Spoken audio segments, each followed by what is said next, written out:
जी अस्सलाम वालेकुम दोस्तों, आज हमारे पास एवियन का लेपर्ड मॉडल आया हुआ है। इसका मसला ये है कि इसका थ्रोटल ख़राब है।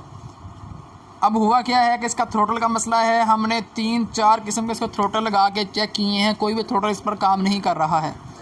और जब हम थ्रोटल को कंपनी से मांग रहे हैं, कंपनी से डिमांड कर रहे हैं, तो हमें ये पता चल रहा है कि कंपनी के पास भी इसका स्टॉक नहीं है। तो अब क्या हम कहेंगे कि ईवी का मसला है, इलेक्ट्रिक व्हीकल में मसला है? तो दोस्तों ऐसी बात बिल्कुल भी नहीं है। ईवी व्हीकल का, ईवी का इसमें कोई कसूर नहीं है। इसमें कसूर है हमारे कंपनी वालों का। जो ईवीज़ की मैं कंपनी में एक किसी भी कंपनी को टारगेट नहीं कर रहा हूं, मैं ओवरऑल सब कंपनीज की बात कर रहा हूं। और इसमें दूसरे नंबर पर कसूर है हमारी गवर्नमेंट का, हमारी अथॉरिटीज़ का, हमारे ये बड़े बड़े ब्यूरोक्रेट्स का। असल में ये कंपनी, ये हुकूमत की जिम्मेदारी है कि हुकूमत इस किस्म की पॉलिसियाँ बनाए, इस किस्म से इस तरह से चीज़ों को कंट्रोल करे कि कल को आने वाले दिनों में आवाम के अंदर मसले मसाइल ना आए। ये गवर्नमेंट का तल्लक है चीज़ से। जब हम चाइना से चीज़ लेकर आते हैं पाकिस्तान में, तो 65% इस पर ड्यूटीज़ ली जाती हैं। ये कम से कम मैं बता रहा हूँ आपको, इसके ऊपर और बहुत सारे खर्चे हैं। तो गवर्नमेंट किस मद में ये ले रही है? 65 से 70% जो ड्यूटियाँ ले रही हैं, गवर्नमेंट किस मद में ले रही है? गवर्नमेंट सिर्फ इसी मद में ले रही है कि हम ये ड्यूटियाँ इसलिए ले रही हैं, ड्यूटियाँ आवाम से इसलिए कलेक्ट कर रहे हैं, हम फैसिलिटेट कर रहे हैं लोगों को। टैक्स इसलिए कलेक्ट किया जाता है कि लोगों को मैक्सिमम फैसिलिटेशन दी जाए, फैसिलिटेट किया जाए लोगों को। लेकिन यहाँ पर काम चलता है उल्ट। टैक्स तो लिया जाता है लेकिन फैसिलिटेशन कोई भी नहीं है।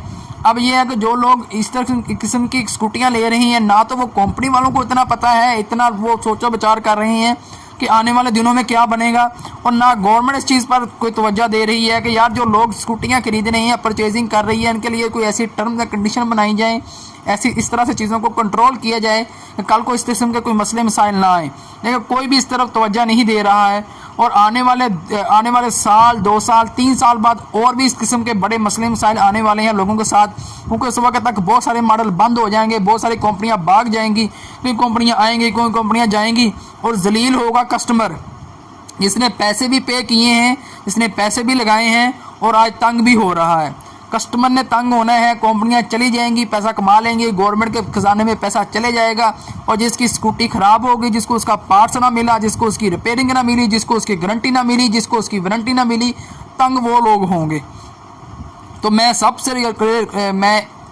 मैं अपने तौर पर सबसे ये रिक्वेस्ट करना चाहता हूँ कंपनी के खुदार के लिए, कुछ इसकी जनरलाइज कर दें चीज़ों को वो इंपोर्ट करें जो सबके लिए पार्ट सेम हो। कम से कम मॉडल इंपोर्ट करें जिसकी आप लॉन्ग टर्म तक सर्विसेज दे सकें, जिसके आप पार्ट्स मुकम्मल कर सकें।